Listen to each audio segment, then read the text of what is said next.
Herzlich willkommen in der Robert-Jungk-Bibliothek für Zukunftsfragen. Wir werden jetzt gleich auf Englisch weiterreden. We're going to switch to English immediately because we've got an international guest. We've got Maria Aljochina here. She's from the art collective Pussy Riot, and probably you've heard about the art collective. It's not only about art, it's about intervening against authoritarian regimes, especially in Russia. And Maria Aljochina had very disturbing experiences there, and we're gonna talk about this today with her because she also wrote a book about it called Political Girl. And if you read this book, it's 500 pages in the German version. She takes you through her experiences, and you will be impressed what she stood up against. Maria Aljochina, very much a very warm welcome in the Robert Jungk Library. Thank you. When you read the book, you start in your childhood in that book, and very soon it becomes clear you seem not to be a person who's afraid in any circumstances to speak out. When did you notice that you're the material to be a rebel? Material to be a rebel, you said? Yeah. Interesting. I mean, I had questions to school system, especially to, let's say, humanitarian part of that, because it's ideology and many things which kind of exist in Russian schools. They exist from Soviet Union, so there was no kind of reflection of what happened in regard of repression or killing people or actually destroying our culture. And the main and the most interesting parts start to happen when you start to ask this. The reaction is usually quite not nice. So somehow it was like this. I didn't feel myself as a material to be a rebel. I just wanted to explore my life myself, didn't want someone to choose my way, how I will live, which road I will go. And that's it. I mean, yeah, childhood exists in the book. When I read the book, there was very often dialogues of you with policemen, with prison guards, with judges, and time I always thought, oh my God, what is she gonna say next? and there's a point in the book where you say, I say this because you need to hear the truth, right? Yeah. What kind of feeling did you have in these situations? Did you simply feel forced to speak out, or is it simply you couldn't have done differently? Mm, I could not shut up. This is real, but in the book, all these dialogues exist, and I was like fighting for them with editors because I believe that this gives an atmosphere of real Russia, of what people really say in this situation. All these like detention center guards, policemen who like endlessly arrested us, or random people in the taxi or in the cafes, how they react on this or that time. Because these people are not activists. They are sometimes an opposite side, but they sometimes say something interesting and resonating. So I put all of that there, and we're doing these diaries because I believe it's reality, or let's say part of reality. Yeah, and this dialogue which you mentioned, there was a dialogue with my inspector. So the point is, when the war started, there were not so many oppositioners already in the country because field was kind of cleaned. But some people were kind of thinking to go and help Ukraine because that was felt as something necessary, and still feeling like this. And at the same time, you can stay in your country, but be in prison, but be on your land. And all of this like led into the situation when I cut my first electronic bracelet from house arrest, and like just cut it. Mhm.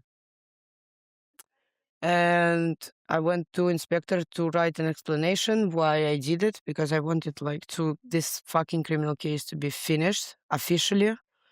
I wanted just it to be done and go to the West with case closed. But she said that there is bureaucracy and they cannot just jail me now for 20 days.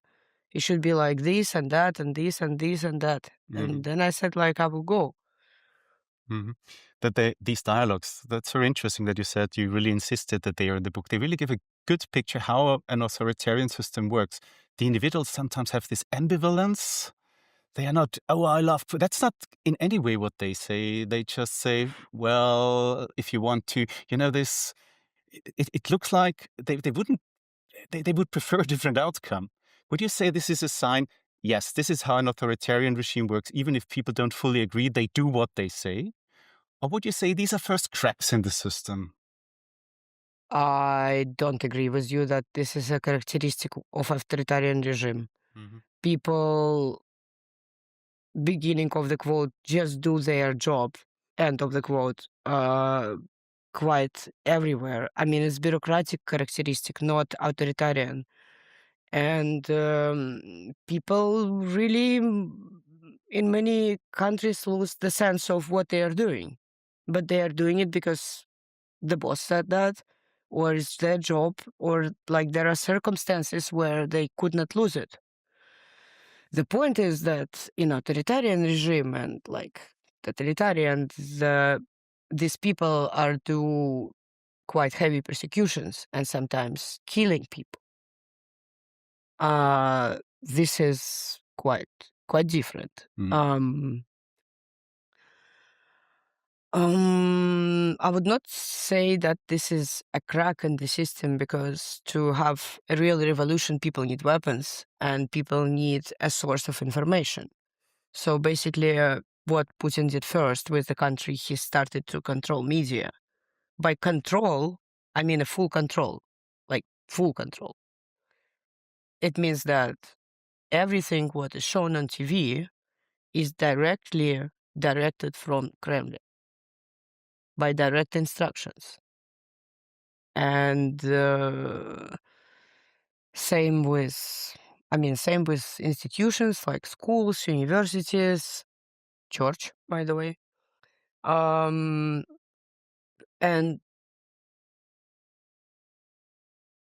when one of the next things, years after, to have his power kind of proved, he doubled and then did X3, X4 salaries for all the military structures, including police, for having them serve properly, just for money.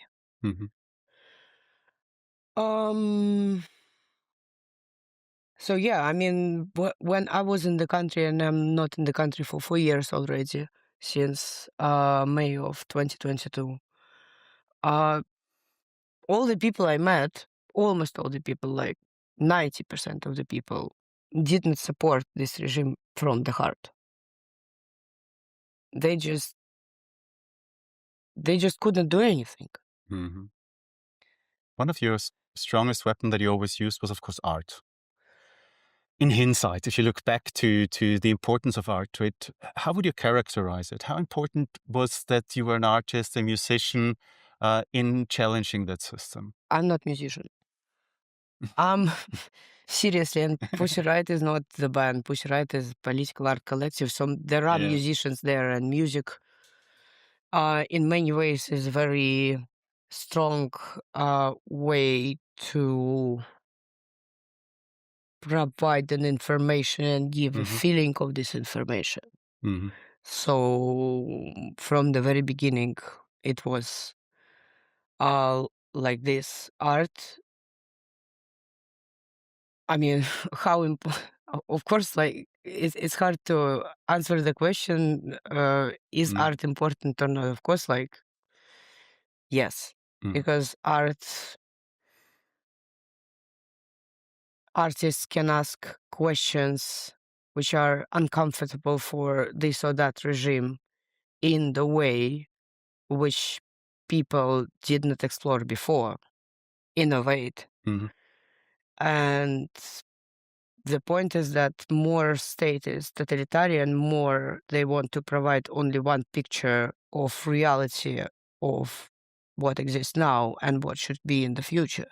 Mm. And art can question the future. And at this point, it can be considered as something dangerous because future shouldn't be like questionable. Mm. Yeah. You've been challenging the Putin regime now since many, many years.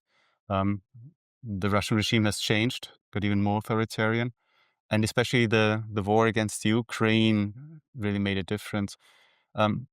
Would you say that the war of the Ukraine escalated the authoritarian wave in Russia? Do you think there's a connection between the war and the repression inside the country? So the Of aggression course. against the outside and the inside. There's a The whole strong book, connection. the whole book is about that, how repressions inside the country were growing and how invasions outside and basically indifference of the West were just also growing. The point is that since full-scale invasion to Ukraine, it became like almost absolute. There is military censorship in Russia. It's illegal to call the war the war. It's illegal to criticize any crimes of Russian army. It's illegal for calling to the sanctions. It's illegal to share Western media in your social media. It's almost impossible and illegal to use social media because they are blocked. YouTube, Instagram, Twitter, Facebook, everything blocked. Work only with VPN and they block one VPN to another. So people should work all the time to have these things at least like somehow available. So this is a situation. Thousands of people are imprisoned, thousands, like more than 30,000 people caught in occupied territories, just tortured and held in basements. It's war. I mean, it's something which country didn't experience before in this level. In this book, you describe how things escalate, also in connection with the war, and you say that more and more people left Russia. And there's points that you were sad when people left Russia, but then you had to leave yourself in 2022. And you went, and part of your way out was as a delivery club worker, right? You had to go to camouflage for that. And now since 4 years you're outside, and you also witness now the debate how West Europeans debate about Russia. What are your major observations that we might not see as Austrians, Germans about the debate? What do you think is significant? Do we pay enough attention to what's going on in Russia? Is there something strange about how we talk about Russia? You don't know Russia. Yeah. So, like, shortly, the answer will be like this. And it's dangerous because Putin is not going to stop. And the point is that he's playing with this crazy idea of rebuilding the Soviet Union. And as you know, it's not only Ukraine, which was a republic of Soviet Union and basically occupied territory. Some countries being invaded without an army. Belarus, for example, the whole country used as a polygon. So Putin can place any army point, as many as he wants, in any place in Belarus because Lukashenko is a friend of him. Georgia been taken by Putin loyal parliamentaries to parliament. Moldova, they are trying to take like every elections, and it's only because of the people who are in the immigration they did not complete the task. Baltic countries are in permanent danger. If you see how they changed the law, they actually cancelled the agreements which been signed after Second World War and just mining the territory because they have the border with Russia. They understand how what can happen. Germany is the biggest economy in Europe, and my opinion, it's not only my opinion that invasion to Germany is happening by sponsoring loyal political parties and politicians. Alternative for Germany have a straightforward connection with Putin's regime, and it's not a secret. I didn't explore your, let's say, right-wing and ultra-left-wing guys, but I'm pretty sure it's also very easy to find this connection. Switzerland is also very nice pie for them. And what I can say, if they will manage to complete the task, the world will look different. It will not look like now that when people realize something is changing, but everything still look okay. I understand. Things could look not okay also. And I mean, that's it.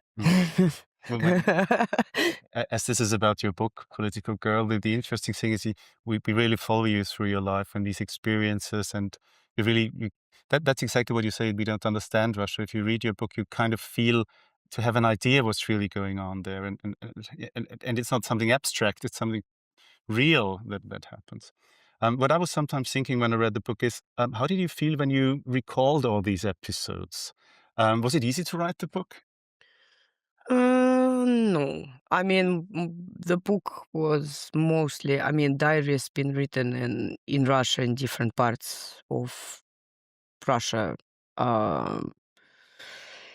mostly during house arrest in different detention centers, apartments, etc. But then me and Olia, who is editor of this book, we wanted to give a context to people why these actions happened, why this persecution happened, so give the larger context of what was going on. And we were collecting all of this material between tours because we are touring all the time and helping Ukrainian political prisoners and survive somehow with this. So we were just endlessly going and going and going there, and at this point these letters can be kind of a time machine, because if you just drone there, you are there, and not there at the same time. But like, we did it, and it's not bad. Yeah, what can I say? Yes, Not bad. At least it's like undercover, right? Yeah. So thank you, Maria Aljochina from Pussy Riot. That's important for you that we always mention this. Maria Aljochina von Pussy Riot hat das Buch Political Girl beim Berlin Verlag herausgegeben. Sie wird jetzt hier in der Jungk-Bibliothek im Rahmen des Salzburger Literaturfests mit Anwesenden diskutieren. Wenn Sie mal dabei sein wollen bei unseren Diskussionsveranstaltungen, melden Sie sich an über unsere Webseite www.jungk mit gk-bibliothek.org. Have a good evening, have a good day. Thanks Thank very you. much. Thank you. Thank you.